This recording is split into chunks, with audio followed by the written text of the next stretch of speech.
What is up, guys?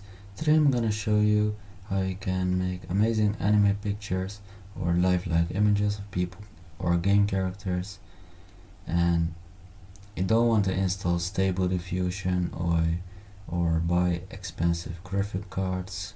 So one method is by getting inspiration from the communities explore page.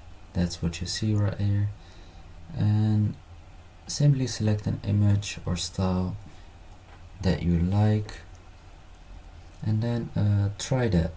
So for example, if I like this one, I click on try, then you can see this text with what was in the image, so the image but described in text.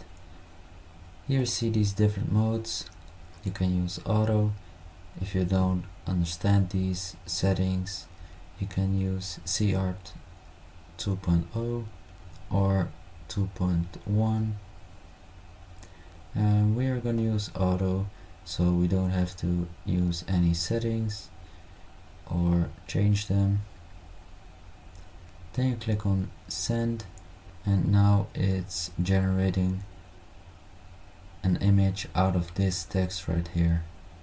As you can see, it made 4 images out of one text that you can use and save, but you can also fill in the details you want, so it doesn't really matter because it will create a picture anyway.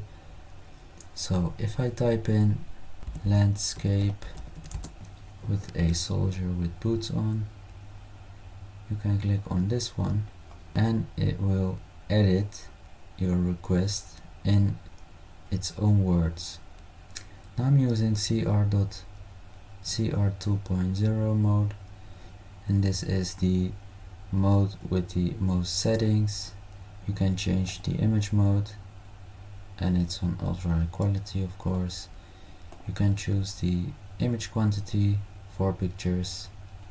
Sometimes it will take more than 2 minutes to prepare and make your picture, but it's very professional, so you gotta have the patience for it. And now it's done. It took me 2 minutes. It took this website 2 minutes to create the pictures, and it made what I asked for. But you can do a lot more with this website. You can chat with AI, with girls, as you can see. It's kind of weird, but if you want that, why not? You can remove backgrounds of your picture. You can make AI filters, so you can change your photos into art. Coming soon. Oh, these two are coming soon, and these ones are now, so you can use them. As you can see here, there are a lot of niches, so if I want, you'll see dozens of cartoon pictures, and if I click on culture, you'll see these culture pictures. And if this video was helpful for you, make sure you subscribe, and the link of CART, this is the beta version by the way, will be in my bio, so if you make an account for that, you can use it for free. And thank you for watching. See you in the next video.